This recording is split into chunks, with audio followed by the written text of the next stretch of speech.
Hey guys, welcome back to the Aspie world. Okay guys, so this is part 2 of the how Aspergers affect my life and affects me.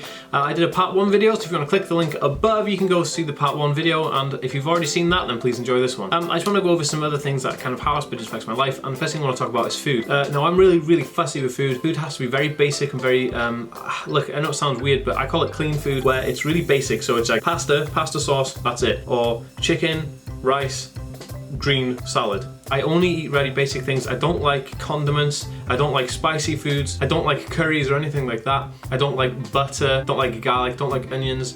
So those kind of things, food have to be very basic for me. So like a typical meal, if I had a salad, it would just be like lettuce, pepper, cucumber, carrot, and then I would have, and it's the smell as well. So if food smells overpowering, I can't eat it. It makes me feel sick and it makes me really worried. So it's more to do with the smell of food that really turns me, but it's also like the flavors are so intense when they hit my mouth that I have to be very basic. Okay guys, another thing that I do have to have is quiet time. I feel like my mind is running like 1,000 miles an hour, and the doctors always said, like, you know, my mind's running so fast that I can never keep up with it, and because of this I have to always find time to just have quiet, you know, peace and quiet. And peace and quiet is definitely what I need most of the time. After a long hard week, you know, it's very difficult to go for long periods without any quiet time, because I forget, you know, I get too involved in my research and stuff, and I forget to take time for quiet. Okay guys, so another thing I have is like a zoning out issue, where if I'm getting really kind of into something or really zoned in on an object or a picture or like a video or something, I cannot hear what other people are saying. People could like shouting at me, like saying like Dan.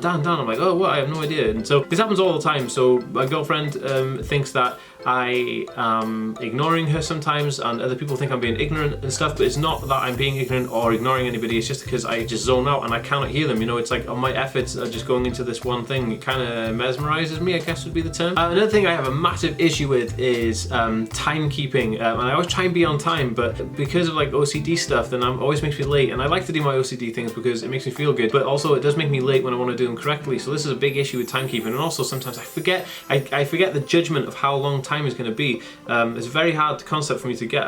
You know, timing is not my strong point, and also financing. So I've got no real concept of financing. I have to have my girlfriend that helps me with my finances completely, because financing is something that I struggle with to try and keep on top of. I'm not sure how much I spend, how much I got in, and it's very difficult to balance out. So she does help me with those organizations. But last but not least, I want to talk to you about cooking instructions and instructions in general. I have a massive issue with instructions.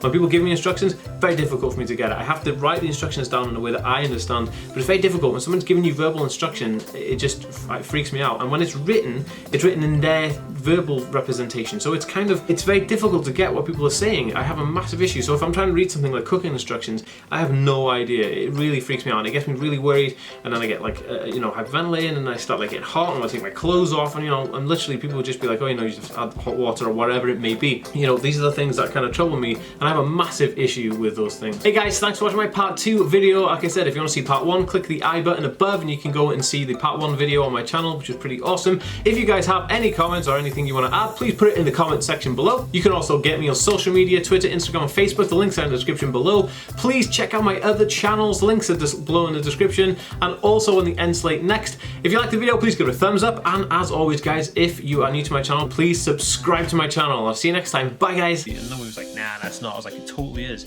So I went over to him, I was like, dude, you Steve McDonald, you him? And he's like, yeah. I was like, oh my god. So I took a picture of him, so I'll put the picture in after this short bit, and then you'll see the video. You'll see the picture of me and Steve McDonald now.